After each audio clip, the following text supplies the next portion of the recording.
Vous avez parlé du satanisme, c'est quoi? Est-ce que quelque part là vous ne rejoignez pas les thèses d'Eléo Taxil qui était un anti-juif? Non, parce que Léo Taxil, je pense que c'était un escroc. Non, mais en fait on peut comprendre satanisme comme une métaphore, c'est-à-dire des gens qui ouvertement travaillent pour le mal, c'est-à-dire dans le projet de réduire la population par la famine, d'aggraver les inégalités sociales avec une vision raciste, racialiste. On le voit très bien quand certains se lâchent en privé ou qu'on lit d'ailleurs leurs écrits. Pour moi c'est le mal, c'est Satan, et quand on s'intéresse on voit que réellement, en plus de faire le mal, là c'est Satan métaphore, c'est que réellement souvent ils appartiennent à des sectes, à des groupes, des sociétés secrètes, le Bohemian Club, Skulls and Bones, ou à la haute initiation maçonnique au 33e degré, où réellement ils adorent Satan, c'est-à-dire qu'effectivement, ce n'est plus une métaphore, ça devient réellement leur religion. J'ose le dire, ça peut paraître pour un peu délirant, mais je pense qu'effectivement les élites mondialistes accomplissent un projet satanique, et que ce sont souvent d'ailleurs, quand on s'intéresse à leurs pratiques occultes et privées, des adorateurs de Satan, effectivement, à l'intérieur de loges, de sectes, etc. Ce qu'avait d'ailleurs essayé de dire de façon discrète, mais quand même explicite, Stanley Kubrick dans son dernier film Eyes Wide Shut, où il montre bien une cérémonie satanique.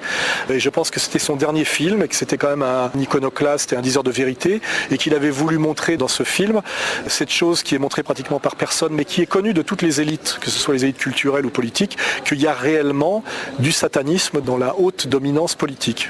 Si je vous suis, est-ce que c'était ce satanisme-là que Luc Ferry a pointé sur le plateau de Canal+?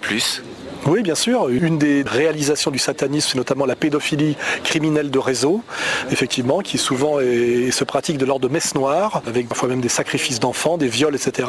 Il y a tous les témoignages, les constats, etc. pour le savoir. Et après, cette vérité ne sort jamais, non seulement parce qu'elle fait peur ou qu'elle étonne ou qu'elle terrifie, mais aussi parce que ces élites sataniques sont le pouvoir eux-mêmes et qu'ils ont les moyens de contrôler la police, la justice et d'étouffer.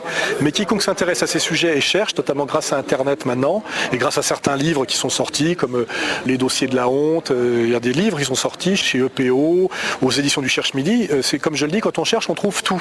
Il y a toutes les preuves quand on cherche. Voilà. Donc je suis droit dans mes bottes sur ce sujet-là aussi. Je dis, cherchez avant de ricaner et vous verrez que vous trouverez toutes les preuves que nos élites mondialistes sont aussi des élites sataniques, objectivement. Voilà. Sur ce sujet, ne craignez-vous pas de verser dans le conspirationnisme avec les Illuminati ?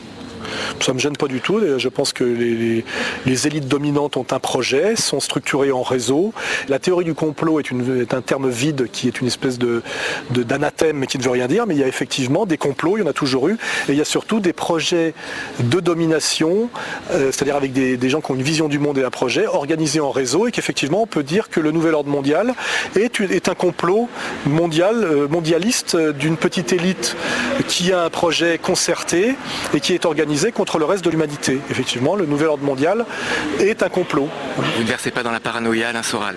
Écoutez, les gens qui pensaient que j'étais paranoïaque il y a 2-3 ans, aujourd'hui commencent à me donner raison, parce que tout ce que j'ai annoncé dans mon livre s'effectue sous nos yeux, l'aggravation de la crise, des gens qui se révèlent de plus en plus pour ceux qui sont, qui osent affirmer de plus en plus des thèses étranges.